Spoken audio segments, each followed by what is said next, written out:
ദൈവസാന്നിധ്യം നിറഞ്ഞു നിൽക്കുന്ന ഒരു നല്ല നിമിഷത്തിനായി, ദിവസത്തിനായി ഞാൻ എൻ്റെ ദൈവത്തെ ആഴമായി സ്തുതിക്കുന്നു, സ്തോത്രം ചെയ്യുന്നു. ഹൃദയത്തിൻ്റെ അടിത്തട്ടിൽ നിന്ന് ഞാൻ എൻ്റെ കർത്താവിന് നന്ദി പറയുന്നു. ഒരു ദിവസം കൂടെ നിങ്ങളെ ശുശ്രൂഷിക്കുവാൻ, ദൈവത്തിൻ്റെ ജീവനുള്ള വചനത്തെ എടുക്കുവാൻ, അതിൽ നിന്ന് പഠിക്കുവാൻ, പഠിപ്പിക്കുവാൻ കർത്താവ് തന്ന ഈ നല്ല അവസരത്തിനായി ഞാൻ എൻ്റെ ദൈവത്തെ മഹത്വപ്പെടുത്തുന്നു. കൂടി വന്ന നിങ്ങൾക്കെല്ലാവർക്കും വേഗം വരാം എന്നരുളി ചെയ്ത വിശ്വസ്തനായ യേശു കർത്താവിൻ്റെ നാമത്തിൽ ഞാൻ എൻ്റെ സ്നേഹവന്ദനം ചൊല്ലുന്നു. അപ്പോൾ തന്നെ നിങ്ങൾക്ക് എല്ലാവർക്കും അറിയാം, രാവിലെ 6:30 മണിക്കും വൈകിട്ട് 6:30 മണിക്കും എല്ലാ ദിവസവും നമുക്ക് ദൈവവചന സന്ദേശമുണ്ട് ഈ ചാനലിൽ. നിങ്ങളതും ആദ്യമായിട്ടാണ് കേൾക്കുന്നെങ്കിൽ അറിയുക, ഒരു ദിവസം പോലും മുടക്കമില്ല. എല്ലാ ദിവസവും രാവിലെ 6:30 മണിക്ക് പ്രഭാത സന്ദേശവും വൈകുന്നേരം 6:30 മണിക്ക് നമ്മുടെ ലൈവ് സർവീസും കൂട്ടായ്മയും നമുക്കുണ്ട്. നിങ്ങൾ ആ മീറ്റിങ്ങിലും ഒക്കെ നിങ്ങൾ പങ്കെടുക്കുക. വലിയൊരു അനുഭവവും വലിയൊരു അനുഗ്രഹവും ദൈവം നിങ്ങൾക്ക് തരും. കർത്താവിനോടുകൂടെ ചേർന്ന് വളരാൻ ഇതൊരു നല്ല നിലമാണ്. നിങ്ങൾ ആ നിലത്ത് നിങ്ങൾ ഉറച്ചു നിൽക്കുക. എന്തൊക്കെ പറഞ്ഞാലും ആത്യന്തികമായി ദൈവത്തിൻ്റെ വചനത്തിൽ ഉറച്ചു നിൽക്കുക. ഈ നിയമത്തിനകത്ത് ഉറച്ചു നിൽക്കുക. അതിന് സഹായിക്കുന്ന, അതിന് മോട്ടിവേറ്റ് ചെയ്യുന്ന ഒരു ചാനലാണിത്. സോ നിങ്ങൾ ഈ ചാനൽ സബ്സ്ക്രൈബ് ചെയ്ത് നിങ്ങൾ കണ്ടിന്യൂ ചെയ്യുക. ഞങ്ങളുടെ സന്ദേശങ്ങളെല്ലാം നിങ്ങൾ ഫോളോ ചെയ്യുക. ദൈവം നിങ്ങളെ അനുഗ്രഹിക്കട്ടെ. പത്രോസ് എഴുതിയ 1-ാമത്തെ ലേഖനം 4-ാമത്തെ അധ്യായമാണ് ഇന്ന് പ്രഭാതത്തിൽ ഞാൻ പ്രാർത്ഥിച്ചുകൊണ്ടിരുന്നപ്പോൾ കർത്താവ് എനിക്ക് തന്നത്.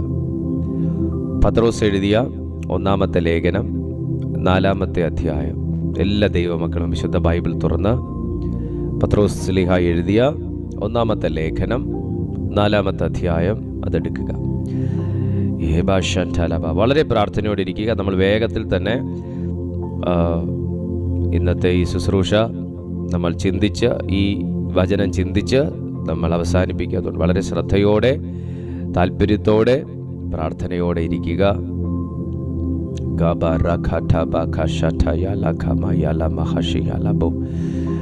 പത്രോസ് ശ്ലീഹ എഴുതിയ 1-ാമത്തെ ലേഖനം 4-ാമത്തെ അധ്യായം അതിൻ്റെ 1 മുതൽ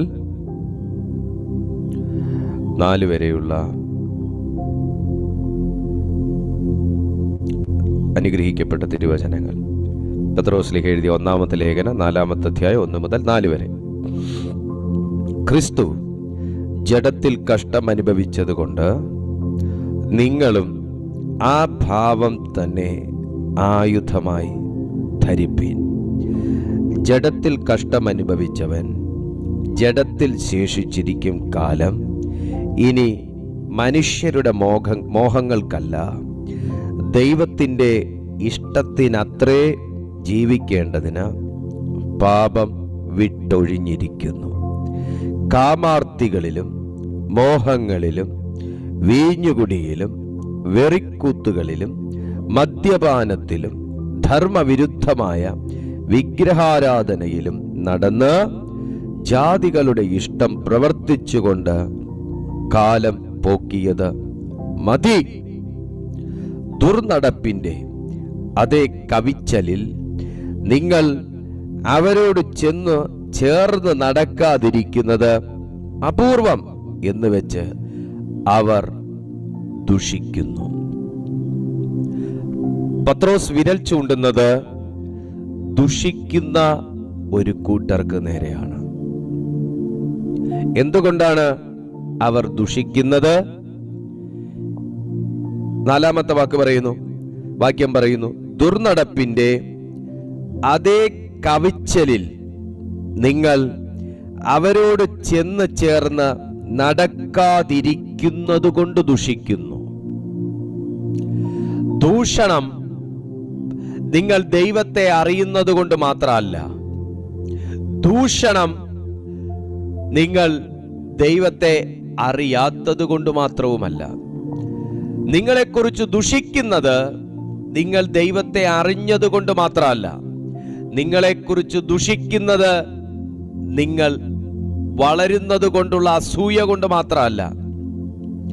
ജാതികളുടെ അല്ലെങ്കിൽ അൺക്ലീൻ സ്പിരിറ്റിനാൽ നയിക്കപ്പെടുന്നവരുടെ, അശുദ്ധാത്മാക്കളുടെ നിയന്ത്രണത്തിൽ ജീവിക്കുന്നവരുടെ ഇഷ്ടങ്ങൾക്ക്, മോഹങ്ങൾക്ക്, ആഗ്രഹങ്ങൾക്ക്, സംസാരങ്ങൾക്ക്, കൊതിക്ക്, തീരുമാനങ്ങൾക്ക് വഴങ്ങിക്കൊടുക്കാത്തതുകൊണ്ട് ക്രിസ്തുവിന്റെ ആയുധം ധരിച്ചവർക്ക് നേരെ ദൂഷണം ഉയർത്തുന്നു.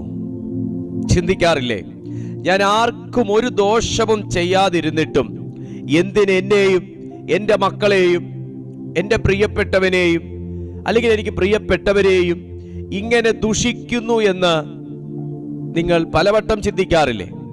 ദൂഷണം നിങ്ങൾ തെറ്റ് ചെയ്യുന്നത് കൊണ്ട് മാത്രമല്ല, നിങ്ങൾ തെറ്റ്, അവർ ആഗ്രഹിക്കുന്ന തെറ്റ് നിങ്ങൾ ചെയ്യാത്തത് കൊണ്ടും നിങ്ങളെ ദുഷിക്കും. ഈ ലേഖനം പത്രോസ് ലീഹ എഴുതുന്നത് കേവലം തെരഞ്ഞെടുക്കപ്പെട്ട ദൈവമക്കൾക്ക് വേണ്ടി മാത്രമല്ല. ഈ ലേഖനം എഴുതുന്നത് ജാതികൾക്കും കൂടെ വേണ്ടിയാണ്. അത് ഇതിൽ നിന്ന് തന്നെ വളരെ വ്യക്തമാണ്. ഈ വാക്യത്തിൽ നിന്ന് തന്നെ വളരെ വ്യക്തമാണ്. ഈ ജാതികളുടെ ജീവിതത്തിന്റെ ഒരു ചരിത്രത്തെക്കുറിച്ചാണ് ഈ പത്രോസ് ലീഹായുടെ ഈ ലേഖനം വാചാലമാകുന്നത്. അപ്പോ തെരഞ്ഞെടുക്കപ്പെട്ട എനിക്കും താങ്കൾക്കും ഒരു പ്രത്യേക ജീവചരിത്രം പരിശുദ്ധാത്മാവ് രചിച്ചു വെച്ചിരിക്കുന്നത് ആരുടെ എന്നാൽ അത് കർത്താവായ യേശുക്രിസ്തുവിന്റെയാണ്. പത്രോസ് ആദ്യമേ തന്നെ പറയുന്നു, നിങ്ങൾ ആയുധം ധരിക്കണം. വാവ്, നിങ്ങൾ ആയുധം ധരിക്കണം. 2023 1-ാം മാസം മുതൽ 12-ാം മാസം വരെയും ആയുധങ്ങൾ അന്വേഷിച്ച് നിങ്ങൾ പലയിടത്തും നടന്നെങ്കിൽ, ഞാൻ ഏത് ആയുധം ധരിച്ചാലാണ് എനിക്ക് സാത്താനെ ജയിപ്പാൻ കഴിയുന്നത്, എനിക്ക് സാത്താനാൽ നയിക്കപ്പെടുന്നവരെ ജയിപ്പാൻ കഴിയുന്നത്, എനിക്ക് എന്നെക്കുറിച്ച് പരിഹസിക്കുന്നവരെ തകർത്ത് ജയിക്കാൻ കഴിയുന്നത്, എനിക്കെതിരെയുള്ള ആരോപണങ്ങളെ ജയിക്കാൻ കഴിയുന്നത്, എനിക്കെതിരെയുള്ള പ്രലോഭനങ്ങളെ ജയിക്കാൻ കഴിയുന്നത് എന്ന് ചോദിച്ചാൽ പത്രോസ് ചൂണ്ടിക്കാണിക്കുന്ന ഒരു ആയുധം എന്താണെന്നാൽ ക്രിസ്തുവിന്റെ കഷ്ടം എന്ന ആയുധമാണ്. എന്താണ് ക്രിസ്തുവിന്റെ കഷ്ടം, അല്ലെങ്കിൽ എന്തായിരുന്നു ക്രിസ്തുവിന്റെ ആയുധം എന്ന് ചോദിച്ചാൽ തന്റെ ദയ, താഴ്മ, സൗമ്യത, ഇന്ദ്രിയ ജയം.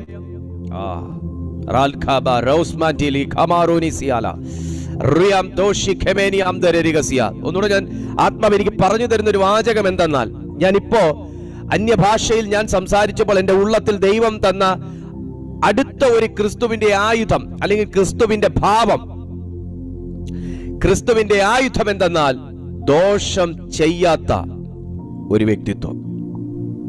വളരെ ശ്രദ്ധിച്ചാലേ മനസ്സിലാവും. ഇത് കത്തിച്ച് സംസാരിക്കണം, പ്രാണന് സുഖം കിട്ടുന്ന പ്രവചനം വേണം, അങ്ങനെയുള്ളവരെല്ലാം പോവും ഈ മെസ്സേജ് കേൾക്കുമ്പോൾ. ഇത് ആത്മാവിനെ തൊട്ടുണർത്തണം. എനിക്ക് 2024 ഒരു നാമധേയൻ എന്ന ഒരു പേരിൽ നിന്ന് ആത്മീയൻ എന്നൊരു പേരിലോട്ട് മാറണം എന്ന ചിന്തിക്കുന്നവർക്ക് മാത്രമേ ഉള്ളൂ ഇന്നത്തെ സന്ദേശം. സ്തോത്രം, ഹല്ലേലൂയ. തിരുവെഴുത്ത് പറയുന്നു, ക്രിസ്തുവിന്റെ ഭാവം നിങ്ങളിൽ ഉണ്ടായിരിക്കണം, ഒപ്പം ക്രിസ്തുവിന്റെ ആയുധവും നിങ്ങളിൽ ഉണ്ടായിരിക്കണം. ഒന്ന് ആമേൻ പറഞ്ഞേ. ഈ രണ്ട് കാര്യം ഉണ്ടെങ്കിൽ, കുഞ്ഞെ ശ്രദ്ധിച്ചേ, ഈ രണ്ട് കാര്യം ഉണ്ടെങ്കിൽ നീ കണ്ണുരുട്ടിയാ സാത്താൻ പേടിക്കുകയല്ല, നീ പോ പിശാചേ എന്ന് പറഞ്ഞ സാത്താൻ പേടിക്കുകയല്ല, നീ സൗകര്യം ഉണ്ടെങ്കിൽ ചുണയുണ്ടെങ്കിൽ വാടാ എന്ന് പറഞ്ഞാൽ സാത്താൻ പേടിച്ച് നിന്റെ അടുത്ത് വരാതിരിക്കുകയല്ല, അവൻ ചാടി നിന്റെ അടുത്തേക്ക് വരും. എന്നാൽ നീ ഒന്നും ചെയ്യാതെ ക്രിസ്തുവിന്റെ ഭാവവും പത്രോസ് പറയുന്ന ക്രിസ്തുവിന്റെ ആയുധവും നീ ധരിച്ചിരിക്കുന്നുവെങ്കിൽ നീ വായ തുറക്കാതെ നീ ഉരിയാടാതെ നിന്നെ ഭയക്കുന്ന നിലകളിൽ സാത്താൻ വീഴുന്നത് നിനക്ക് കാണാൻ പറ്റും. Hallelujah, hallelujah. ഉരിയാടാതെ, നീ വായ തുറക്കാതെ, നീ ചലിക്കാതെ നിന്നെ കാണുമ്പോ സാത്താൻ മുട്ടുമടക്കുന്നത് നിന്റെ പ്രാർത്ഥനാ മുറിയിൽ നിനക്ക് കാണാൻ പറ്റും. ക്രിസ്തുവിന്റെ ഭാവം, ക്രിസ്തുവിന്റെ ആയുധം. ക്രിസ്തു ആയുധധാരിയായിരുന്നോ? ഒരു ബ്ലേഡ് പോലും കർത്താവ് കൊണ്ട് നടന്നില്ല. ഒരു മൊട്ടുസൂചി പോലും യേശു കൊണ്ട് നടന്നില്ല. എന്നാൽ യേശുവിനോട് കൂടെ നടന്ന പത്രോസ് കൊണ്ട് നടന്നു. ആ പത്രോസ് പറയാണ്, നിങ്ങൾ യേശുവിന്റെ ആയുധം എടുക്കണം. ഓ മൈ ഗോഡ്, നിങ്ങൾ യേശുവിന്റെ ആയുധം എടുക്കണം. ഇന്ന് ഞാൻ ഈ പറയുന്ന വേർഡ് സാത്താന്റെ കുറുക്കിക്കൊള്ളുന്ന ഒരു വേർഡാണ്. അതെനിക്ക് നന്നായിട്ട് അറിയാം. നിങ്ങൾ ക്രിസ്തുവിന്റെ ആയുധം എടുക്കണം. ഇനി ഞാൻ ഓരോന്നോരോന്നോട്ട് അങ്ങോട്ട് പറയാൻ പോവാ. ഈ 2023 നിന്ന് നമ്മൾ പുതുവർഷത്തെ പ്രാർത്ഥനയോടെ എതിരേൽക്കുമ്പോ നീ എങ്ങനെ കയറണം, എന്തും കൊണ്ട് കയറണം എന്നാണ് ഞാൻ പറയുന്നത്. നീ ആയുധം കൊണ്ട് വേണം കയറാൻ. ആയുധം കൊണ്ട് വേണം കയറാൻ. ഏതായുധം? യേശുവിന്റെ ആയുധം. പത്രോസ് പറയുന്നു, ആയുധധാരി ആയിരുന്ന പത്രോസ് പറയുന്നു, ആയുധം ധരിക്കാത്ത ക്രിസ്തുവിന്റെ ആയുധം നീ എടുക്കണം. ഇതാർക്കൊക്കെയാണെന്ന് ഞാൻ പറഞ്ഞല്ലോ. ഇത് ജാതികൾക്കും അതുപോലെ തന്നെ യഹൂദന്മാർക്കും കൂടെ ഉള്ള ഒരു ചരിത്രമാണ്. നീ ക്രിസ്തു ജഡത്തിൽ കഷ്ടം അനുഭവിച്ചതുകൊണ്ട് നിങ്ങളും ആ ഭാവം തന്നെ ആയുധമായി ധരിക്കുവിൻ. അപ്പോ ഭാവമാണ് ആയുധം. ക്രിസ്തുവിന്റെ ഭാവമാണ് ഇവിടെ പത്രോസ് ആയുധമായി പറഞ്ഞിരിക്കുന്നത്. ക്രിസ്തുവിന്റെ ഭാവത്തിൽ ഒന്നെന്ന് പറയുന്നത് നിർദോഷിയായ ഒരു വ്യക്തിത്വം യേശു കർത്താവിനുണ്ടായിരുന്നു. എന്തുകൊണ്ടാണ് യേശുവിനെ ഒരു മൊട്ടുസൂചി കൊണ്ടുപോലും സമയത്തിനു മുൻപേ കുത്തി നോവിക്കാൻ കഴിയാത്തത് എന്ന് നിങ്ങൾ ചിന്തിച്ചിട്ടില്ലേ? എത്ര പ്രാവശ്യം യേശുവിനെ അറസ്റ്റ് ചെയ്യാൻ, യേശുവിനെ വകവരുത്താൻ, യേശുവിനെ കൊന്നു കളവാൻ വരെ വെറും 3.5 വർഷക്കാലം കൊണ്ട് യഹൂദന്മാർ പദ്ധതി തയ്യാറാക്കിയപ്പോൾ അതിനകത്ത് ബുദ്ധിജീവികൾ ഉണ്ടായിരുന്നു, ആയുധ പരിശീലകരുണ്ടായിരുന്നു, ആയുധധാരികൾ ഉണ്ടായിരുന്നു, അധികാരികൾ ഉണ്ടായിരുന്നു. എന്നിട്ടും എന്തേ യേശുവിന്റെ മേൽ സമയത്തിനു മുൻപേ ഒരു കല്ലെടുത്തെറിവാൻ പോലും കഴിഞ്ഞില്ല. തന്നെ ഭൂമിയിൽ നിന്ന് നീക്കം ചെയ്യാൻ കഴിഞ്ഞില്ല. അടിച്ചു, ഉപദ്രവിച്ചു, അതൊക്കെ ഞാൻ സമ്മതിച്ചു. പക്ഷേ അവരുടെ ഉദ്ദേശാനുസരണം, ആ ഉദ്ദേശം പൂർത്തീകരിച്ച് അവന്റെ ശുശ്രൂഷയ്ക്ക് വിലങ്ങു വയ്ക്കാൻ, അവനിലൂടെ യേശുവിലൂടെ നടക്കുന്ന അത്ഭുതങ്ങളെയും അടയാളങ്ങളെയും നിർത്തൽ ചെയ്യിക്കാൻ, കർത്താവിന്റെ അധരത്തിലൂടെ പുറപ്പെടുന്ന ദൈവരാജ്യത്തിന്റെ മർമ്മങ്ങളെ ബന്ധിപ്പാൻ, തുറന്നു കിടക്കുന്ന ആത്മമണ്ഡലത്തെ എന്നേക്കുമായി അടച്ചുകളവാൻ, സ്വർഗീയ സന്നാഹങ്ങളെ നിർത്തൽ ചെയ്യിക്കുവാൻ, ദൂതന്മാരുടെ സന്ദർശനങ്ങളെ വിലങ്ങ് വെക്കുവാൻ, മോശയും ഏലിയാവും പോലുള്ളവരുടെ പ്രത്യക്ഷതയെ തടഞ്ഞു കളവാൻ എന്തുകൊണ്ട് അധികാരമുള്ളവർക്ക് കഴിഞ്ഞില്ല? ഞാൻ ഈ പറഞ്ഞ ഇത്രയും കാര്യങ്ങൾ എന്റെയും നിങ്ങളുടെയും പ്രാർത്ഥനാ മുറികൾക്കകത്ത് സംഭവിക്കാവുന്ന കാര്യങ്ങളാണ്. പക്ഷേ എന്തുകൊണ്ട് നമ്മുടെ മുറിക്കകത്ത് മോശയും ഏലിയാവും ഇറങ്ങി വരുന്നില്ല? എന്തുകൊണ്ട് നമ്മുടെ ശുശ്രൂഷകൾക്കകത്ത് യേശു ചെയ്തതുപോലെയുള്ള മിനിസ്ട്രികൾ വെളിപ്പെടുന്നില്ല? എന്തുകൊണ്ട് ഒരുവൻ കല്ലെടുത്തെറിയണമെന്ന് ആഗ്രഹിച്ചാലും കല്ല് നമ്മുടെ കുറിക്ക് തന്നെ കൊള്ളുന്നു? എന്തുകൊണ്ട് മുറിവേൽപ്പിക്കണമെന്ന് വിചാരിച്ചാലും മുറിവേൽക്കപ്പെടുന്നു? അപ്പോ യേശു ധരിച്ചിരുന്ന ആയുധം, യേശുവിന്റെ ഭാവം പത്രോസ്ലീഹ എടുക്കാൻ പറഞ്ഞാൽ അതാദ്യം എടുക്കേണ്ടത് ഞാനാണെന്ന് പറയുന്ന എത്ര പേരുണ്ട്? കാരണം യേശുവിന്റെ ഭാവം ധരിച്ചപ്പോൾ, യേശുവിന്റെ ഭാവവും യേശുവിന്റെ ആയുധത്തിന്റെ ശക്തിയും കൊണ്ടാണ് ഞാൻ ഈ പറഞ്ഞ കാര്യങ്ങൾക്കൊന്നും വിലങ്ങ് വെക്കാൻ ആർക്കും കഴിയാത്തത് എങ്കിൽ, അതേ സ്ഥാനത്ത് നിൽക്കുന്ന നാം നമ്മുടെ ജീവിതത്തിൽ പതിവിലും വിപരീതവും വിരുദ്ധവുമായ കാര്യങ്ങളാണ് സംഭവിച്ചുകൊണ്ടിരിക്കുന്നത്. ഒരു വാക്കുകൊണ്ട് പ്രാർത്ഥന കെട്ടാൻ കഴിയുന്നു, ഒരു നോട്ടം കൊണ്ട് ശുശ്രൂഷ ബന്ധിക്കാൻ കഴിയുന്നു, ഒരൊറ്റ വാക്കുകൊണ്ട് നമ്മുടെ ആത്മീയ ജീവിതത്തെ തകർക്കാൻ കഴിയുന്നു, ഒരു നാവ് കൊണ്ട് നമ്മുടെ ഹൃദയത്തെയും മനസ്സിനെയും നീണ്ട ദിവസത്തേക്ക് മുറിവേൽപ്പിക്കാൻ കഴിയുന്നു. ഒന്നിനും തടസ്സമില്ല, ഒന്നിനും കുറവില്ല. ശത്രു അവരുടെ പാളയത്തിൽ അവർ തയ്യാറാക്കിയ പദ്ധതികളെ അതുപോലെ തന്നെ നടപ്പാക്കിക്കൊണ്ടിരിക്കുന്നു. പക്ഷെ വേദപുസ്തകം പറയുന്നു, നീ ഇന്ന് ആയുധം എടുക്കണം. നീ ഇത് ക്രിസ്തുവിന്റെ ഭാവം എന്ന ആയുധം എടുക്കണം. 2024 നിങ്ങൾ പ്രവേശിച്ചു നിൽക്കുമ്പോൾ, സാത്താൻ നിന്നിലേക്ക് നോക്കുമ്പോൾ 2023 ഇല്ലാത്ത ഒരു ഭാവം, ഒരായുധം നമ്മിൽ ഉണ്ടായിരിക്കണം എന്നാണ് ഇന്ന് ദൈവത്തിന്റെ ആത്മാവിന് ഈ വചനത്തിലൂടെ നമുക്ക് ഓരോരുത്തർക്കും നൽകാനുള്ള സന്ദേശം. അതെ, ദുഷിക്കുന്നു. അതാണ് നമ്മൾ ചിന്തിച്ചുകൊണ്ടിരുന്നത്. ദുഷിക്കുന്നു. എന്തുകൊണ്ട് ദുഷിക്കുന്നു? ജാതികളുടെ ഇഷ്ടം നിവർത്തിക്കാൻ അവരുടെ കൂട്ടത്തിൽ ചെല്ലാത്തത് കൊണ്ട് ദുഷിക്കുന്നു. ഹല്ലേലൂയ. ഒരുപക്ഷെ ജാതികളുടെ ഇഷ്ടം ചെയ്യാൻ നിന്നെ നിർബന്ധിച്ചപ്പോ, എനിക്കത് നിഷിദ്ധമാണ് എന്ന് പറഞ്ഞ് നീ ഒഴിവായതുകൊണ്ട്, നീ കൂടെ പോകാത്തത് കൊണ്ട്, നീ കൂടെ ഇരിക്കാത്തത് കൊണ്ട്, നീ കൂടെ ഇരുന്ന് ഭക്ഷിക്കാത്തത് കൊണ്ട്, നീ ആ ഒരു കൂട്ടായ്മയിൽ പങ്കുചേരാത്തത് കൊണ്ട് നീണ്ട നാളുകൾ കൊണ്ട് നിന്നെ ആക്ഷേപിക്കുന്നുണ്ടായിരിക്കാം, നീണ്ട നാളുകൾ കൊണ്ട് നിന്നെ പരിഹസിക്കുന്നുണ്ടായിരിക്കാം. ഒരുപക്ഷെ അവരുടെ പല കാര്യങ്ങളിൽ നിന്നും താങ്കളെ ഒഴിവാക്കിയിട്ടുണ്ടായിരിക്കാം. ഒരു വേർതിരിഞ്ഞ, ഒരു വേർപെട്ട, ഒരു രക്ഷിക്കപ്പെട്ട ദൈവ പൈതലിന്റെ വചനാനുസരണമുള്ള ഒരു ജീവിതം കാഴ്ചവെക്കണമെന്ന് നിങ്ങൾ ആഗ്രഹിക്കുന്നത് കൊണ്ട് ഈ ദുഷിക്കലുകളെല്ലാം മാറി മാറി മാറി പല അധരങ്ങളിലൂടെ നിങ്ങൾ കേട്ടുകൊണ്ടിരിക്കുകയായിരിക്കാം. വേദപുസ്തകം പറയുന്നു, നിങ്ങൾക്ക് മുൻപേ കടന്നുപോയവരുടെ ജീവിതത്തിലും ഇത് തന്നെ അനുഭവിച്ചു. ദുഷിക്കുന്നു. ദൂഷണം ഒരു പോയിസൺ ആണ്. അത് ഡയറക്ട്ലി നമ്മൾ കേൾക്കണമെന്നില്ല. നിന്നെക്കുറിച്ച് ഇങ്ങനെ പറഞ്ഞു എന്ന് മറ്റൊരു വ്യക്തി പറഞ്ഞു കേട്ടാലും അത് പോയിസണസ് ആയിട്ട് നമ്മുടെ ഉള്ളത്തിൽ പ്രവർത്തിച്ചുകൊണ്ടിരിക്കും. നമ്മുടെ ഉള്ളത്തിൽ അതൊരു കറുത്ത പുക സൃഷ്ടിക്കും.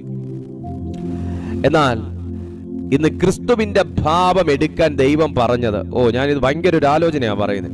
ക്രിസ്തുവിന്റെ ഭാവവും ആയുധവും ധരിക്കാൻ ദൈവം ഇന്ന് ചിലരോട് ആവശ്യപ്പെടുന്നത്, കർത്താവിന്റെ ജീവിതത്തിൽ നിരാശ എന്ന് പറയുന്ന ഒരു സ്പിരിറ്റേ ഇല്ലായിരുന്നു. കർത്താവിന്റെ ജീവിതത്തിൽ ബാക്കി എല്ലാ പോരാട്ടവും ഉണ്ടായിരുന്നു, തർക്കമില്ല, എല്ലാ പോരാട്ടവും ഉണ്ടായിരുന്നു. എവിടെയെങ്കിലും യേശു മനസ്സ് മടുത്തിട്ട് അവരെന്നെ അങ്ങനെ നോക്കി, ഇവരെന്നെ ഇങ്ങനെ നോക്കി, അവരെന്നെ അങ്ങനെ പറഞ്ഞു, ഇവരെന്നെ ഇങ്ങനെ പറഞ്ഞു എന്ന് പറഞ്ഞു, എവിടെയെങ്കിലും യേശു കർത്താവ് ഡിപ്രഷൻ പിടിച്ചിരിക്കുന്നതും ആങ്സൈറ്റിയോടിരിക്കുന്നതും വിഷാദ രോഗം ബാധിച്ചിരിക്കുന്നത്, മനസ്സ് തകർന്നിരിക്കുന്നത്, ഇന്ന് എന്തായാലും മീറ്റിംഗ് വേണ്ട എന്ന് പറഞ്ഞിരിക്കുന്നത് നമ്മൾ ആരെങ്കിലും കണ്ടിട്ടുണ്ടോ? കാര്യം എന്താ? ദുഷിക്കാനുള്ളവർ ഒരു വശത്ത് ദുഷിച്ചപ്പോ അത് കേട്ടിരിക്കാനുള്ള സമയം കർത്താവിനില്ലായിരുന്നു. ഹല്ലേലൂയ. ചിലതൊക്കെ കുടഞ്ഞെറിഞ്ഞിട്ട് മുൻപോട്ട് പോകണം കേട്ടോ. ചില ചിന്തകളൊക്കെ കുടഞ്ഞെറിഞ്ഞിട്ട് മുൻപോട്ട് പോകണം. ദുഷിക്കുന്നു. ക്രിസ്തു ജഡത്തിൽ കഷ്ടം അനുഭവിച്ചത് കൊണ്ട് നിങ്ങളും ആ ഭാവം തന്നെ ആയുധമായി ധരിപ്പിൻ. ജഡത്തിൽ കഷ്ടം അനുഭവിച്ചവൻ ജഡത്തിൽ ശേഷിച്ചിരിക്കും കാലം ഇനി മനുഷ്യരുടെ മോഹങ്ങൾക്കല്ല, ദൈവത്തിന്റെ ഇഷ്ടത്തിനത്രേ ജീവിക്കേണ്ടതിന് പാപം വിട്ട് ഒഴിഞ്ഞിരിക്കുന്നു. ഇങ്ങനൊരു ലൈഫ് ഈ പുതുവർഷത്തിൽ നാം ദൈവത്തിനു വേണ്ടി ഡെഡിക്കേറ്റ് ചെയ്യണം. Are you ready? ഇങ്ങനൊരു ലൈഫ്. ക്രിസ്തു ജഡത്തിൽ കഷ്ടം അനുഭവിച്ചു. അത് എന്റെയും നിങ്ങളുടെയും പാപത്തെ പ്രതിയാണ്. എന്നാൽ ഇവിടെ പത്രോസ്ലീഹ കാലങ്ങൾക്ക് മുമ്പേ എഴുതിയൊരു വാക്ക് എന്താണെന്നറിയാമോ? അങ്ങനത്തെ ജീവിതം മതി എന്ന് പറഞ്ഞ എഴുതി. മതി എന്ന് പറഞ്ഞാൽ അത് നിർത്തൽ ചെയ്യണമെന്ന് തന്നെയാണ്. നമ്മുടെ സ്പിരിറ്റിന്റെ ഇഷ്ടങ്ങളും സ്പിരിറ്റിൽ ദൈവം നിക്ഷേപിച്ചിരിക്കുന്ന അധികാരങ്ങളും അഭിഷേകവും വർക്ക് ചെയ്യണം എന്നുണ്ടെങ്കിൽ പാപത്തിൽ നിന്ന് പൂർണ്ണമായി സ്വാതന്ത്ര്യം പ്രാപിച്ച ഒരു വ്യക്തിത്വം, ഒരു സോൾ നമുക്കുണ്ടായിരിക്കണം. ബലഹീനനാണ് മനുഷ്യൻ, ഭയങ്കരമായ ബലഹീനനാണ്. എന്നാൽ കുതിരയെ അതിന്റെ കടിഞ്ഞാണുകൊണ്ട് നിയന്ത്രിക്കുന്നത് പോലെ ഒരു മനുഷ്യൻ അവന്റെ സോളിനെയും അവന്റെ ബോഡിയെയും അവന്റെ സ്പിരിറ്റ് കൊണ്ട് നിയന്ത്രിക്കണം. ആ വചനം ഒന്ന് വായിച്ചാൽ നിങ്ങൾക്ക് കത്തും. ജഡത്തിൽ കഷ്ടം അനുഭവിച്ചവൻ ജഡത്തിൽ ശേഷിച്ചിരിക്കും കാലം ഇനി മനുഷ്യരുടെ മോഹങ്ങൾക്കല്ല. ഈ വാക്യം ഭയങ്കരമായ ഒരു ആത്മീയ അർത്ഥം അതിനകത്തുണ്ട്. സുഹൃത്തെ, മനുഷ്യരുടെ മോഹങ്ങൾക്ക് ജീവിക്കുന്നവരുണ്ട്, മനുഷ്യരുടെ ഇഷ്ടത്തിന് പ്രാർത്ഥിക്കുന്നവരുണ്ട്, മനുഷ്യരുടെ ഇഷ്ടത്തിന്, മനുഷ്യന്റെ മോഹം അനുസരിച്ച് പ്രസംഗിക്കുന്നവരുണ്ട്, മനുഷ്യന്റെ മോഹം അനുസരിച്ച് പഠിപ്പിക്കുന്നവരുണ്ട്, മനുഷ്യന്റെ മോഹം അനുസരിച്ച് ഉപദേശിക്കുന്നവരുണ്ട്, മനുഷ്യരുടെ പ്രീതിക്കനുസരിച്ച് പ്രവചിക്കുന്നവരുണ്ട്. പക്ഷേ വേദപുസ്തകം ഒരാത്മീയനെ വിരൽ ചൂണ്ടിക്കൊണ്ട് പറയുന്നു, നീ മനുഷ്യരുടെ മോഹങ്ങൾക്കല്ല. ഒന്നുകൂടെ പറയാം, നീ മനുഷ്യരുടെ മോഹങ്ങൾക്കായിട്ടും അല്ല. എന്തിനാ എന്നെയും താങ്കളെയും തെരഞ്ഞെടുത്തേ? ദൈവത്തിനായിട്ടാ. ദൈവത്തിനായിട്ടാ എന്നെയും നിങ്ങളെയും തെരഞ്ഞെടുത്തത് എന്ന ബോധ്യമുള്ളൊരു വ്യക്തിക്ക്, അങ്ങനെ ബോധ്യമുള്ളൊരു വ്യക്തിക്ക് മനുഷ്യന്റെ മോഹങ്ങളാലോ മനുഷ്യന്റെ ഗൂഢാലോചനകളാലോ മനുഷ്യന്റെ ദുർബുദ്ധിയാലോ മനുഷ്യന്റെ ദുഷ്ടപ്രവൃത്തികളാലോ അവന് ഒന്നും സംഭവിക്കത്തില്ല. നീ ദൈവത്തിനായിട്ട് വേർതിരിക്കപ്പെട്ട വ്യക്തിയാണ്. താങ്കൾ ദൈവത്തിനായിട്ട് വേർതിരിക്കപ്പെട്ട വ്യക്തിയാണ്. താങ്കൾ ദൈവത്തിനായിട്ടുള്ള വ്യക്തിയാണ്. നിന്റെ ജീവിതത്തിൽ വൈരിയുടെ ഇഷ്ടം നടക്കാൻ പോകുന്നില്ല. നിന്റെ ജീവിതത്തിൽ സാത്താന്റെ ഇഷ്ടം നടക്കാൻ പോകുന്നില്ല. നിന്റെ ലൈഫിൽ സാത്താന്റെ പ്രവൃത്തികൾ സംഭവിക്കാൻ പോകുന്നില്ല. നിന്റെ ലൈഫിൽ സാത്താന്റെ ദുരുദ്ദേശം നടക്കാൻ പോകുന്നില്ല. ഒന്ന് പറഞ്ഞേ, ഞാൻ ഇന്ന് അതിനെ ജയിക്കുന്ന ഒരു മീറ്റിംഗ് ആയിരിക്കും ഇത്. ഞാൻ ഇന്ന് അതിനെ ജയിക്കുന്ന ഒരു സമയമായിരിക്കും ഇത്. കാരണം ഞാൻ മനുഷ്യന്റെ മോഹങ്ങൾക്കായിട്ടല്ല, ഞാൻ മനുഷ്യന്റെ മോഹങ്ങളാലുമല്ല. ഹല്ലേലൂയ. ജയിച്ച ഒരു വ്യക്തിയെ കുറിച്ചാണ് പറയുന്നത്. അല്ലെങ്കിൽ ജയിച്ച ഒരു വ്യക്തി എങ്ങനെ ആയിരിക്കും എന്നാ പറയുന്നത്? മനുഷ്യന്റെ മോഹങ്ങളാലല്ല, മനുഷ്യന്റെ മോഹങ്ങൾക്കായിട്ടുമല്ല. ആമേൻ. മനുഷ്യന്റെ മോഹങ്ങളാലല്ല, മനുഷ്യന്റെ മോഹങ്ങൾക്കായിട്ടുമല്ല. ഞാനൊരു പ്രവചനം നിങ്ങളോട് പറയാൻ തയ്യാറാണ്. നിന്റെ ജീവിതത്തിൽ മുൻപോട്ടുള്ള ദിവസങ്ങൾ മനുഷ്യന്റെ മോഹങ്ങൾക്കായിട്ടല്ല, മനുഷ്യന്റെ മോഹങ്ങളാലുമല്ല. ദൈവം നിന്നെക്കുറിച്ച് ആഗ്രഹിക്കുന്ന ഒരു ഭയങ്കര പ്ലാനിംഗ് ഉണ്ട്. ദൈവത്തിന് നിന്നെക്കുറിച്ചൊരു ഭയങ്കര ഡിസയർ ഉണ്ട്. മനുഷ്യന്റെ മോഹം നീ അവരെ പോലെ ആകണമെന്നാ, നീ അവരുടെ കൂടെ ആകണമെന്നാ, അവരുടെ ഉദ്ദേശം പോലെ നീ ആകണമെന്നാ, അവരുടെ കാൽ നീ വലുതാകരുതെന്നാ. പക്ഷെ ദൈവത്തിന്റെ ഡിസയർ മറ്റൊന്നാണ്, ദൈവത്തിന്റെ ഇഷ്ടം മറ്റൊന്നാണ്, ദൈവത്തിന്റെ സ്വപ്നം മറ്റൊന്നാണ്. ഇതാർക്കാ ഇത് സാധ്യമാകുന്നതെന്നറിയാമോ? മനുഷ്യരുടെ മോഹങ്ങൾക്കായിട്ടല്ല ദൈവം എന്നെ വിളിച്ചേക്കുന്നതെന്നറിയുന്നവരെയോ? നീ മനുഷ്യനെ ഭയപ്പെടുന്നൊരു വ്യക്തിയാണോ? നീ സാത്താനെ ഭയപ്പെടുന്നൊരു വ്യക്തിയാണോ? പ്രതികൂലങ്ങളെ പേടിക്കുന്നൊരു വ്യക്തിയാണോ? ദൈവത്തിന്റെ ഫേവർ അങ്ങനെയുള്ളവരുടെ ജീവിതത്തിൽ വരിക ബുദ്ധിമുട്ടാണ്. എന്നാൽ ദൈവത്തിന്റെ ഫേവർ ആർക്കാന്നറിയാമോ? ഞാൻ മനുഷ്യർക്ക് വേണ്ടി, ഞാൻ മനുഷ്യരുടെ മോഹങ്ങളാലും അല്ല, മനുഷ്യരുടെ മോഹങ്ങൾക്കായിട്ടും അല്ല, എൻ്റെ ജീവിതത്തിൽ കൂടെ, എൻ്റെ ലൈഫിലൂടെ മാനിഫെസ്റ്റ് ചെയ്യുന്നത്, റിവീലാകുന്നത് ഗോഡ്സ് ഗ്രേസിൽ നിന്നാണെന്ന്, ദൈവത്തിന്റെ ഇഷ്ടമാണെന്ന്, ദൈവത്തിന്റെ കൃപയാലുള്ളതാണെന്ന് തീരുമാനിച്ചവന്റെ ജീവിതത്തിൽ സാത്താന് നോക്കാൻ പോലും പറ്റത്തില്ല. ഓ, ഇതാണ് ക്രിസ്തുവിന്റെ ഭാവം, ഇതാണ് ക്രിസ്തുവിന്റെ ആയുധം. യേശു ഈ ഭൂമിയിൽ മിനിസ്റ്റർ ചെയ്തപ്പോ ഒരിക്കൽ പോലും ഇന്ന് പ്രസംഗം കേൾക്കുന്നവൻ നാളെയും ഞാൻ യെരിഹോവിൽ നിൽക്കുമ്പോൾ പ്രസംഗം കേൾക്കാൻ വരണേ എന്ന് പറഞ്ഞുള്ള രീതി പ്രസംഗിച്ചില്ല. ഹല്ലേലൂയ.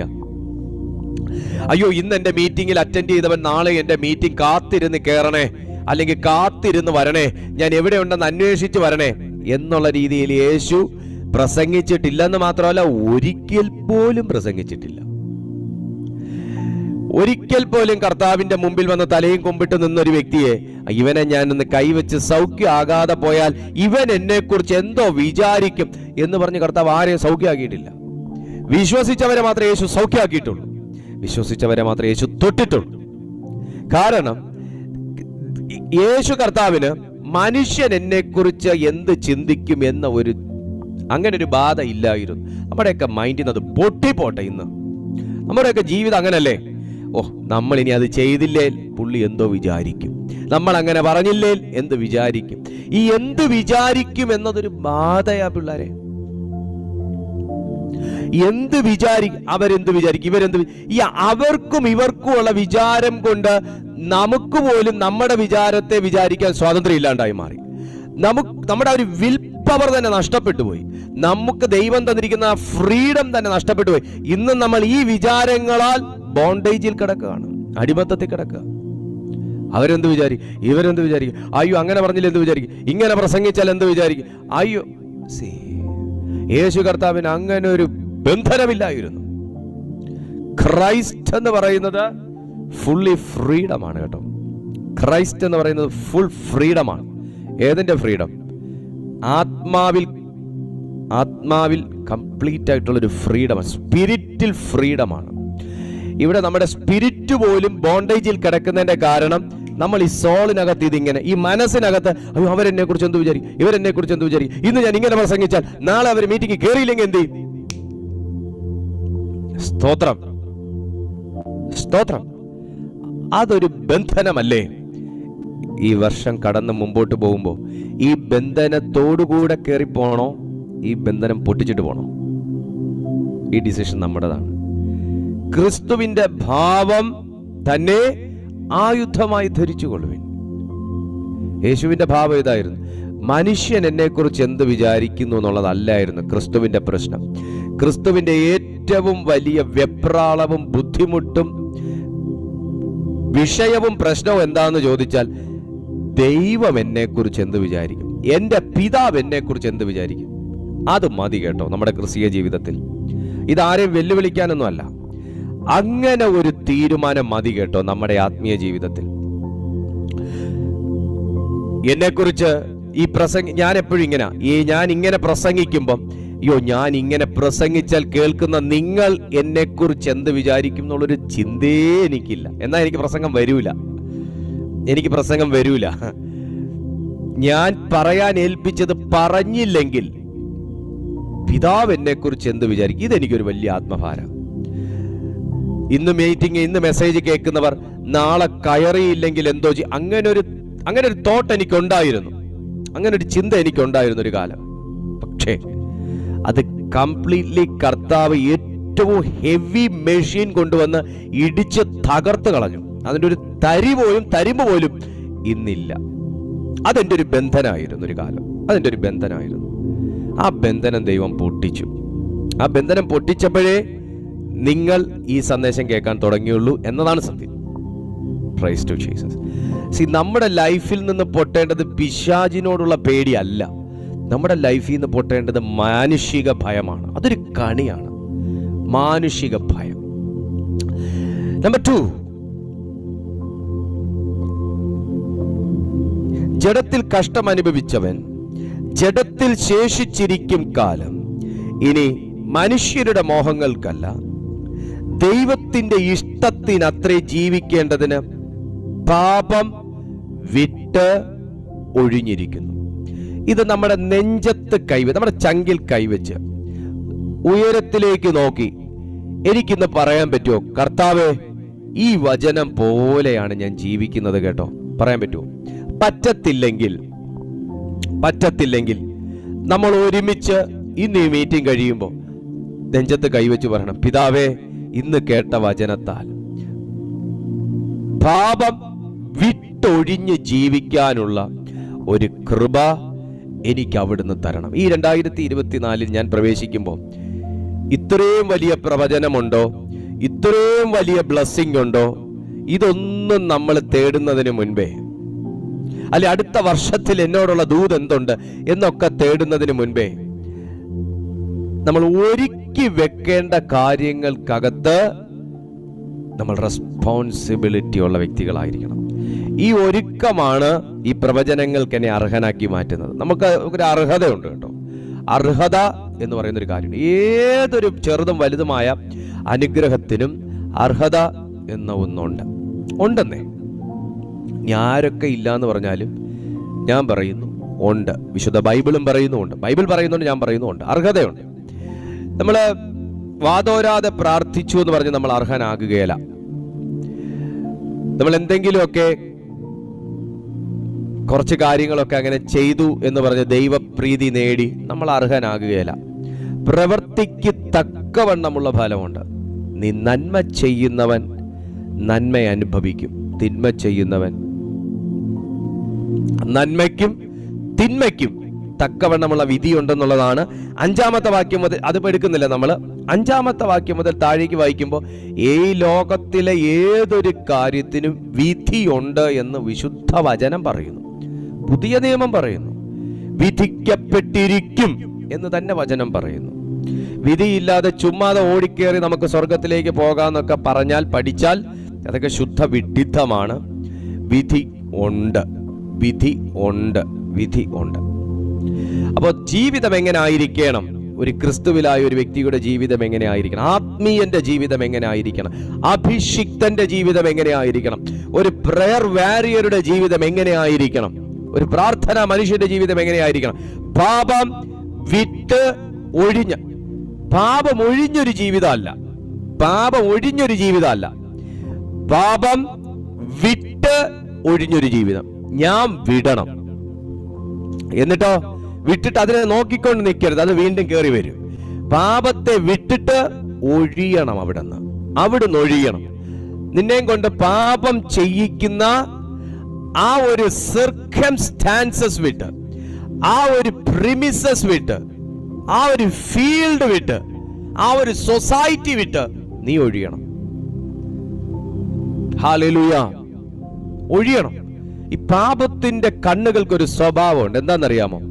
അതിലേക്ക് നോക്കുന്നവനെ പ്രകാശ വേഗതയേക്കാൾ വേഗത്തിൽ ആകർഷിക്കും.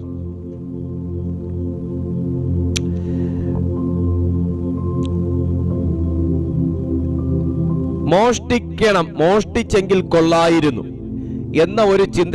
മോഷ്ടിക്കണമെന്നില്ല, എന്നാൽ മോഷ്ടിച്ചെങ്കിൽ കൊള്ളായിരുന്നു, എന്നാലേ ഈ കാര്യം നടക്കും എന്ന് ചിന്തയുള്ളവൻ എവിടെയെങ്കിലും ഒരു പേഴ്സ് കണ്ടു കഴിഞ്ഞാൽ, അല്ലെങ്കിൽ ആരും ശ്രദ്ധിക്കാതെ ഒരിടത്തിരിക്കുന്ന ഒരു ഫണ്ട് അല്ലെങ്കിൽ പേഴ്സ് അല്ലെങ്കിൽ മണി അവൻ കണ്ടു കഴിഞ്ഞാൽ അവൻ ഒരിക്കൽ അത് നോക്കിയാൽ മതി. രണ്ടാമത് ആ പേഴ്സ് അവനെ വശീകരിച്ചെടുത്തോളും. അവനെ ആകർഷിച്ച് വലിച്ചു പിടിച്ച് അവന്റെ കയ്യെ കൊണ്ട് ആ പേഴ്സിൽ വെച്ച് അതിനെ എടുത്ത് അവന്റെ പോക്കറ്റിൽ വെപ്പിച്ച് അവനെ അവിടുന്ന് പറഞ്ഞു വിടും. എന്നിട്ട് പകുതി വഴി ചെന്നിട്ട് അവനെ പിടിപ്പിക്കും. അതുകൊണ്ട് അവൻ രക്ഷപ്പെടാനൊന്നും പോകുന്നില്ല, അവനെ പിടിപ്പിക്കും. ഇതാണ് പാപത്തിന്റെ സ്വഭാവം. ഇത് ചെറിയൊരു എക്സാമ്പിൾ പറഞ്ഞു എന്നേ ഉള്ളൂ. ഇതുപോലെയാണ് ഏത് കാര്യവും. കൺമോഹം ഒരിക്കൽ നോക്കിയാൽ മതി, പിന്നെയും പിന്നെയും പിന്നെയും കാണാനുള്ള ടെൻഡൻസി ഉണ്ടാവും. ജഡമോഹം ഒരിക്കലൊന്ന് ചെയ്താൽ മതി, ഒരു സിപ്പ്, ഒരെണ്ണം, ഒരു ചെറുത് രുചിക്കാൻ വേണ്ടി ഒന്ന് തൊട്ടു നോക്കിയാൽ മതി. പിന്നെയും പിന്നെയും പിന്നെ അതിന്റെ വാസനയും അതിന്റെ രൂപവും അതിന്റെ ബോട്ടിൽ ഷേപ്പും എല്ലാം നിന്നെ ആകർഷിക്കാൻ തുടങ്ങും. ഒരിക്കൽ സംസാരിച്ച് ഇച്ചിരി ഒന്ന് സുഖം കിട്ടിയാൽ മതി, പിന്നെയും പിന്നെയും പിന്നെയും ആ നമ്പറിൽ ഒന്ന് 10 ഞെക്കി ഒന്ന് വിളിച്ച് ഒന്ന് ശബ്ദം കേട്ടാലേ മയക്കം വരൂ എന്ന ഒരു ലെവലിലേക്ക് കൊണ്ട്. ഇതെല്ലാം സമൂഹത്തിൽ നടക്കുന്ന കാര്യങ്ങളാട്ടോ. ആ ശബ്ദം ഒന്ന് കേട്ടാലേ ഈ ചില ആൾക്കാരുണ്ട് 100 കൂട്ടം തൊട്ടുകൂട്ടാനും 2 കൂട്ടം ഒഴിക്കാനും ഉണ്ടെങ്കിലും ഇച്ചിരിയും പോന്ന 3 ദിവസം മുന്നേ വെച്ച മീനിന്റെ ചാറോ അല്ലെങ്കിൽ അതിന്റെ മണോ കിട്ടിയാലേ ചോറിറങ്ങത്തുള്ളൂ എന്ന് പറയുന്ന പോലെ എന്തോരം ഉണ്ടാലും എന്തെല്ലാം സംവിധാനങ്ങൾ ഉണ്ടെങ്കിലും ആൾക്ക് ഇച്ചിരിയും ആ ശബ്ദം കേട്ടാലേ ഉറങ്ങാൻ പറ്റുള്ളൂ, ആൾക്ക് ഇച്ചിരി അതിന്റെ മണം അടിച്ചാലേ ഉറങ്ങാൻ പറ്റത്തുള്ളൂ. ഇതെല്ലാം ഒരു ബാധയാണേ. ഇതെല്ലാം ഒരു ബാധയാണ്. ആ പാപത്തിന്റെ കണ്ണുകൾക്ക് അങ്ങനെ ഒരു സ്വഭാവമുണ്ട്. പാപത്തിന്റെ കണ്ണുകൾക്ക് നീ ഒരിക്കൽ ചെയ്താൽ പിന്നെയും പിന്നെയും പിന്നെയും നിന്നെ വശീകരിക്കുന്ന, നിന്നെ അതിലേക്ക് അട്രാക്ട് ചെയ്യും. എന്തിനാ കുഞ്ഞെ നിന്നെ ഇങ്ങനെ അങ്ങ് പിടിക്കുന്നേ? ലോകത്ത് വേറെ മനുഷ്യരില്ലാഞ്ഞിട്ടൊന്നുമല്ല. ഇത് നിന്നെ എങ്ങനെ പിടിക്കുന്നേ? നിന്റെ ഉള്ളിൽ അത്രത്തോളം ഒരു ട്രഷർ ഉണ്ട്. നിന്റെ ഉള്ളൊരു നിക്ഷേപം. ഓ മൈ ഗോഡ്, നിന്റെ ഉള്ളത്തിൽ ഒരു പ്രത്യേകതയുള്ളൊരു നിക്ഷേപമുണ്ട്. നിന്റെ ഉള്ളിൽ മറ്റാർക്കൊക്കെയോ ഇല്ലാത്ത ഒരു കോളിംഗ് ഉണ്ട്. നിന്റെ മേൽ മറ്റാർക്കും ഇല്ലാത്ത ഒരു പ്രത്യേകതയുണ്ട്. അതാ നിന്നെ ഇങ്ങനെ എയിം ചെയ്യുന്നത്, നിന്നെ ട്രിഗർ ചെയ്യുന്നത്. അതുകൊണ്ടാണ് ഇത് നമ്മൾ തിരിച്ചറിയാൻ വൈകിപ്പോ. ഇന്ന് രാവിലത്തെ സന്ദേശം എത്ര പേര് കേട്ടു എന്ന് എനിക്ക് അറിഞ്ഞുകൂടാ. പക്ഷെ അതിൽ ഡേവിഡ് ദൈവസന്നിധിയിൽ ചെന്ന് നിലവിളിക്കുന്നത്, അയ്യോ എന്റെ രാജാസനം പോയേ, അയ്യോ എന്റെ രാജവസ്ത്രം പോയേ, അയ്യോ എന്റെ ആയുധം പോയേ, ഒന്നും അല്ല കേട്ടോ. ബത്ശേബയുമായി താൻ പാപം ചെയ്തിട്ട് തനിക്ക് ഇരിക്കപ്പൊറുതിയില്ലാതെ താൻ എഴുന്നേറ്റ് ഓടിച്ചെന്ന് മുട്ടിടിച്ച് ദൈവസന്നിധിയിൽ വീണ്, ഞാൻ ഇങ്ങനെ വിചാരിക്കുന്ന, തന്റെ തലമുടിയെല്ലാം വലിച്ചു വാരി പിച്ച് ചീന്തി കാണും. അത് ഈ പരിശുദ്ധാത്മാവ് ഉള്ളിൽ വെച്ചിട്ട് പാപം ചെയ്യുന്നവർക്ക് ഞാൻ പറയുന്ന ഒരു കാര്യം അറിയാൻ പറ്റും. പാപം ചെയ്തു പോയാൽ അവരൊരു ഭ്രാന്തമായ അവസ്ഥയിലേക്ക് പോകണമെന്നാ ഞാൻ പറയുന്നത്. അങ്ങനെ പോകണമെന്നാ ഞാൻ പറയുന്നത്. പോയില്ലെങ്കിൽ എന്തോ പ്രശ്നമുണ്ട്. ചെയ്തു പോയാൽ ആ തലമുടിയൊക്കെ പിച്ചി ചീന്തിക്കാണും, വസ്ത്രമൊക്കെ വലിച്ച് കീറിക്കാണും. ദാവീദ് തന്റെ ശരീരം താൻ തന്നെ വേദനിപ്പിച്ച് കാണും. ഞാൻ എന്താ കാട്ടിക്കൂട്ടിയേ? ഓ, എന്നെ ഭയങ്കര ഡീപ്പായിട്ട് കർത്താവ് കൊണ്ടുപോകുന്നല്ലോ. എവിടെയൊക്കെയോ പാപത്തിനകത്ത് വീണു പോയിട്ട് കരകയറാൻ കഴിയാതെ, ഞാൻ പാപം ചെയ്തു പോയൊരു വ്യക്തിയല്ലേ, ഞാൻ വീണ്ടും വീണ്ടും വീണ്ടും പാപം ചെയ്യുന്നൊരു വ്യക്തിയല്ലേ, ഞാനൊക്കെ പ്രാർത്ഥിച്ച ദൈവം കേൾക്കുവോ, ഞാനൊക്കെ ഉപവസിച്ച ദൈവം കാണുവോ, ഞാനൊക്കെ എന്തെങ്കിലുമൊക്കെ പറഞ്ഞ ദൈവം ചെയ്തു തരുമോ എന്നൊക്കെ ചിന്തിക്കുന്നവരോടുള്ള ആത്മീയ സന്ദേശമാണ്. ദാവീദ് ദൈവസന്നിധിയിൽ ചെന്ന് മുട്ടിടിച്ച് വീണിട്ട്, യുവാക്കളെ എന്നെ കേൾക്കുന്നുണ്ടോ? യുവതികളെ എന്നെ കേൾക്കുന്നുണ്ടോ?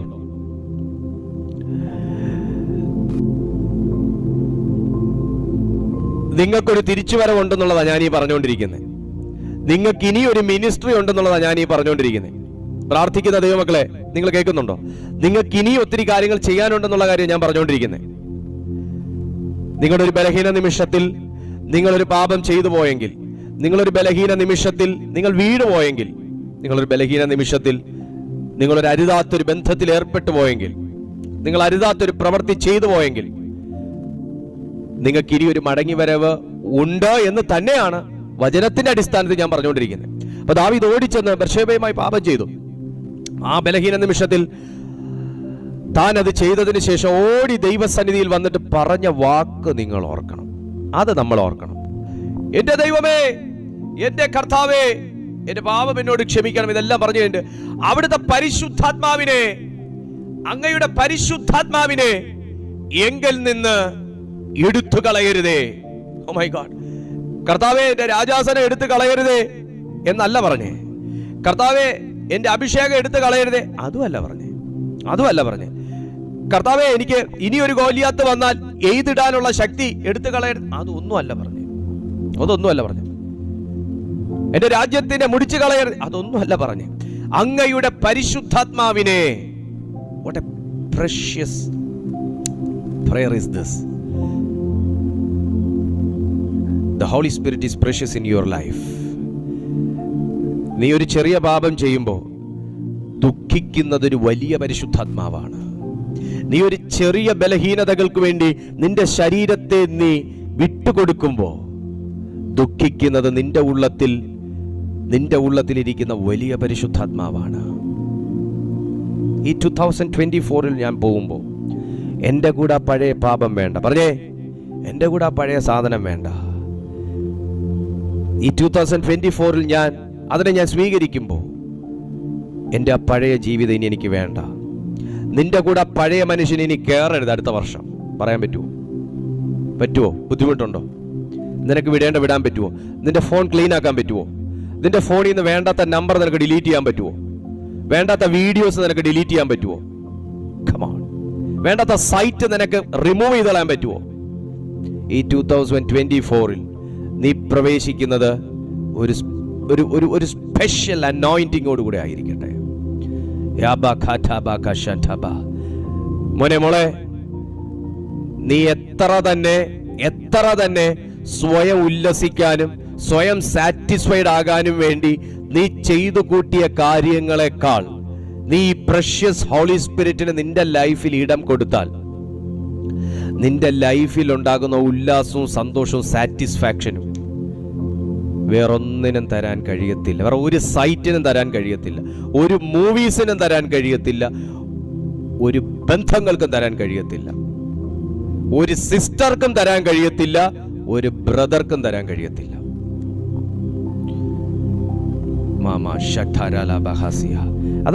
അതാ പൗലോസ് പറഞ്ഞേ, എന്നെ ശക്തനാക്കുന്നവൻ മുഖാന്തരം ഞാൻ സകലത്തിന് മതിയായവനാകും. എന്നെ മോനെ, ബലഹീനതകളാണ് മനുഷ്യനെ കൊണ്ട് ഇതൊക്കെ ചെയ്യിക്കുന്നത്. ബലഹീനതകളാ ഒരുത്തനെ ഓടി ബാറിക്കൊണ്ടുപോകുന്നത്. ബലഹീനതകളാ ഭാര്യയുടെ അടുത്തുനിന്ന് ഒരുത്തനെ നേരെ മറ്റൊരുത്തന്റെ ഭാര്യയുടെ അടുത്തോട്ട് കൊണ്ടുപോകുന്നത്. ബലഹീനതകളാ മനുഷ്യനെ ഓടി സ്വയം പാപം ചെയ്യാൻ വേണ്ടി കൊണ്ടുപോകുന്നത്.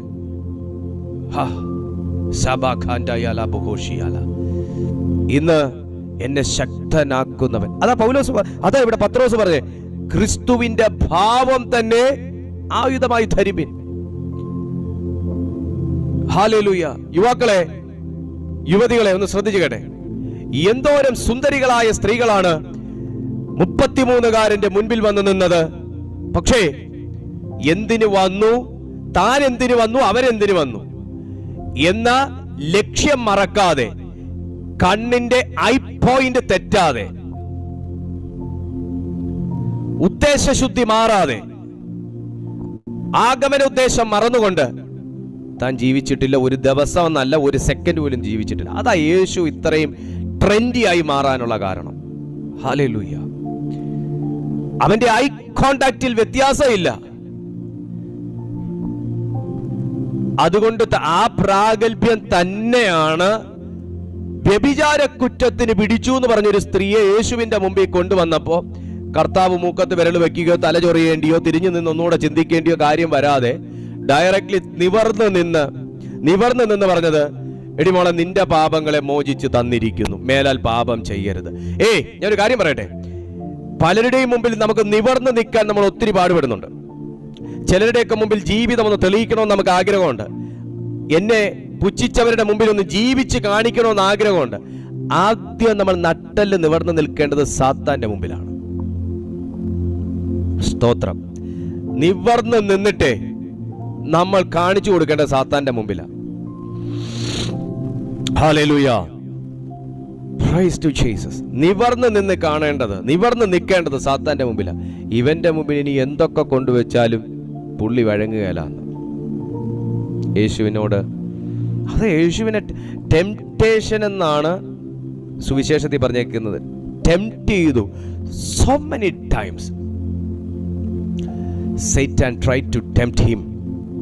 യേശുവിനെ ടെംപ്റ്റ് ചെയ്യാൻ, ടെംപ്റ്റേഷൻ കൊണ്ടുവരാൻ സാത്താൻ പല രീതിയിൽ ശ്രമിച്ചു. പക്ഷേ അവിടെ ഒന്നും വിട്ടുകൊടുക്കാതെ ആത്മനിയന്ത്രണത്തോടെ, ലിസൺ മീ, ആത്മനിയന്ത്രണത്തോടെ, സേ അഗൈൻ, ആത്മനിയന്ത്രണത്തോടെ കർത്താവ് നിന്നതിൻ്റെ ആ ഒരു പോസ്ചറിനെ കുറിച്ചാണ് ഇവിടെ പത്രോസ് പറയുന്നത്. ആ ഭാവം, ആ നിവർന്നു നിന്ന ഭാവം, ആത്മനിയന്ത്രണത്തിന്റെ ഭാവം, ആ ആയുധം തന്നെ നമ്മിൽ ഉണ്ടായിരിക്കട്ടെ. ഈ 2024ലേക്ക് നാം പ്രവേശിക്കാൻ പോകുമ്പോൾ ദൈവമക്കളെ, പാപത്തെ ജയിച്ച ഒരു ഭയങ്കര സന്തോഷം നമുക്കുണ്ടാകണം. പാപത്തെ ജയിച്ചൊരു ഭയങ്കര സന്തോഷം. നമുക്ക് വേണ്ടാത്ത ബന്ധങ്ങൾ വേണ്ട, നമുക്ക് വേണ്ടാത്ത ശീലങ്ങൾ വേണ്ട, നമ്മുടെ യേശുവപ്പായെ വേദനിപ്പിക്കുന്ന ഒന്നും ഏതും നമുക്ക് വേണ്ട. ഹല്ലേലൂയ. നമ്മുടെ കണ്ണുകൾ വിശുദ്ധമായിരിക്കട്ടെ, നമ്മുടെ അധരങ്ങൾ വിശുദ്ധമായിരിക്കട്ടെ, നമ്മുടെ കരങ്ങൾ വിശുദ്ധമായിരിക്കട്ടെ, നമ്മുടെ മനസ്സ് വിശുദ്ധമായിരിക്കട്ടെ, നമ്മുടെ ശരീരം വിശുദ്ധമായിരിക്കട്ടെ. കുഞ്ഞെ, നമ്മുടെ പ്രാണനും നമ്മുടെ ശരീരവും നമ്മുടെ ആത്മാവും അനിന്യമാകും വണ്ണം ക്രിസ്തുവിൻ്റെ വരവിങ്കൽ വെളിപ്പെട്ടു വരുമാറാകട്ടെ. അതുകൊണ്ട് ഇന്ന് പത്രോസ് ഇങ്ങനെയാണ് ജാതികളോടും ദൈവസഭയോടും പറയുന്നത്. ക്രിസ്തു ജഡത്തിൽ കഷ്ടം അനുഭവിച്ചതുകൊണ്ട് നിങ്ങളും ആ ഭാവം തന്നെ ആയുധമായി ധരിക്കുവിൻ.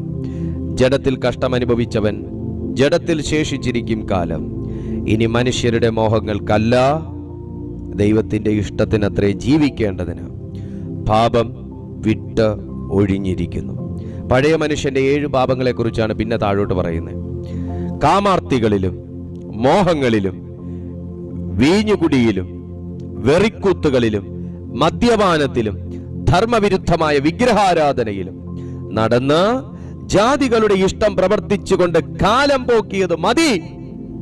കാലം പോക്കിയത് മതി. പത്രോസ് പറയാ, കാലം പോക്കിയത് മതി. 2020 ചെയ്തത് തന്നെ 21 ചെയ്തു, അത് തന്നെ 22 ചെയ്തു, അത് തന്നെ 23 ചെയ്തു, അത് തന്നെ 24 ചെയ്യാൻ പോവാണോ? അപ്പോ പഴയ മനുഷ്യന്റെ അവസ്ഥകൾ ഇപ്പോഴും ഒരു വ്യക്തിയിൽ വിട്ടു മാറിയിട്ടില്ലെന്നുള്ളതാണ് അതിന്റെ അർത്ഥം. കാമാർത്തി,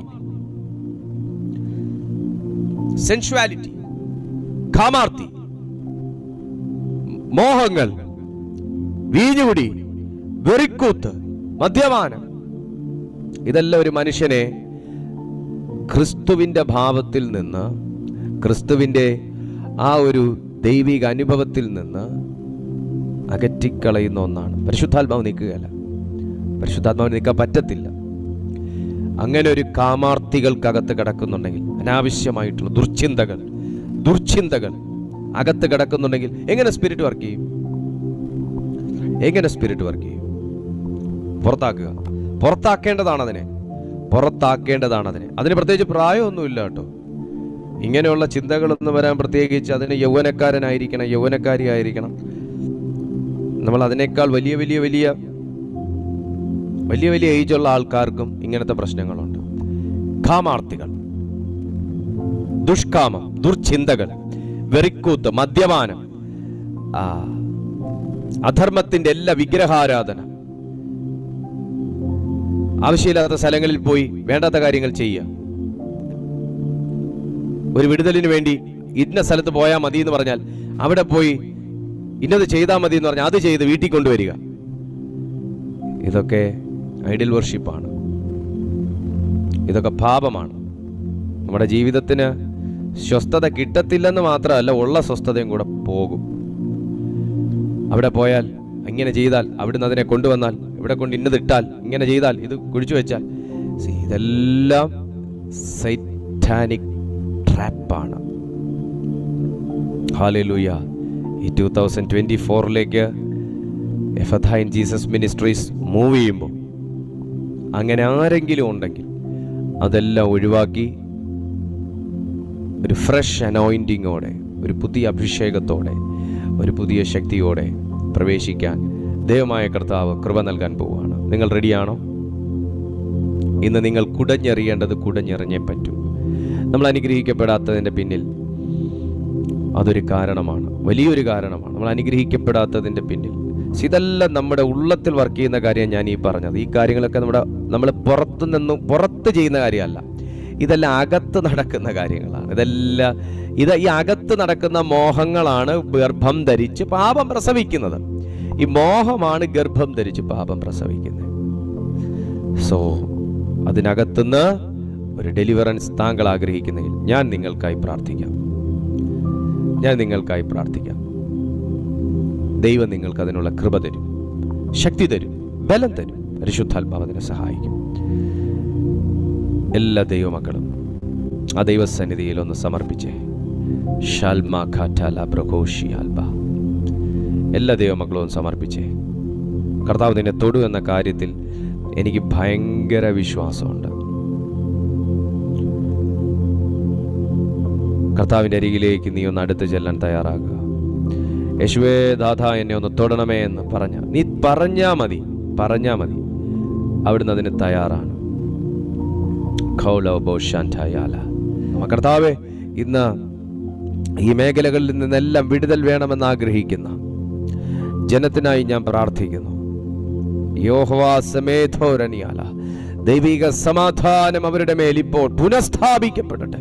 എല്ലാ അഡിക്ഷൻസിൽ നിന്ന് അവർ വിടുവിക്കപ്പെടട്ടെ കർത്താവേ. അവർ കൂട്ടുചേർന്ന് ചെയ്യുന്ന പാപങ്ങളിൽ നിന്ന് പുറത്തു വരട്ടെ. അവർ സ്വയം ചെയ്യുന്ന പാപങ്ങളിൽ നിന്ന് പുറത്തു വരട്ടെ. അവർ അധരങ്ങളിലൂടെ ചെയ്യുന്ന പാപങ്ങളിൽ നിന്ന് പുറത്തു വരട്ടെ. അവർ ചിന്തകളിലൂടെ ചെയ്യുന്ന പാപങ്ങളിൽ നിന്ന് പുറത്തു വരട്ടെ. Jesus, Jesus. ശാംബാ മാമ ശന്തായാല ബാബ റിഖബാനായാല മഹസഗേരബിയാതര. ഓ, എല്ലാ കുറ്റം പറയുന്ന തിന്മയുടെ അശുദ്ധകളും എല്ലാ അൺക്ലീൻ സ്പിരിറ്റിന്റെ ഇൻഫ്ലുവൻസും യേശുവിന്റെ നാമത്തിൽ ഈ ജനത്തെ വിട്ടുമാറട്ടെ.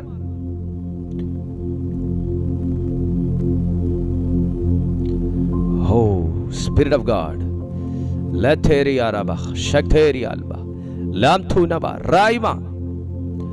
ഭയങ്കരമാകുന്നൊരു തീ വിടുതൽ ആവശ്യമുള്ളവരുടെ മേൽ കത്തുകയാണ്. ഭയങ്കരമാകുന്നൊരു തീ വിടുതൽ ആവശ്യമുള്ളവരുടെ മേൽ കത്തുകയാണ്. സ്വർഗീയ ശക്തി വ്യാപരിക്കുന്നു, സ്വർഗീയ ശക്തി വ്യാപരിക്കുന്നു, സ്വർഗീയ ശക്തി വ്യാപരിക്കുന്നു. പിതാവേ, ഈ ജനത്തെ ഞാൻ അങ്ങയുടെ കരങ്ങളിൽ ഏൽപ്പിക്കുന്നു.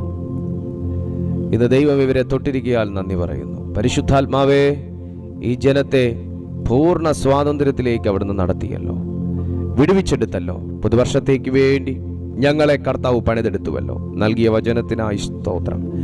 അങ്ങേക്ക് ഞങ്ങൾ സ്തോത്രം ചെയ്യുന്നു. നൽകിയ വിടുതലിനായി, സാന്നിധ്യത്തിനായി നന്ദി. മഹത്വം അങ്ങേക്ക്. യേശുവിൻ നാമത്തിൽ തന്നെ. ആമേൻ.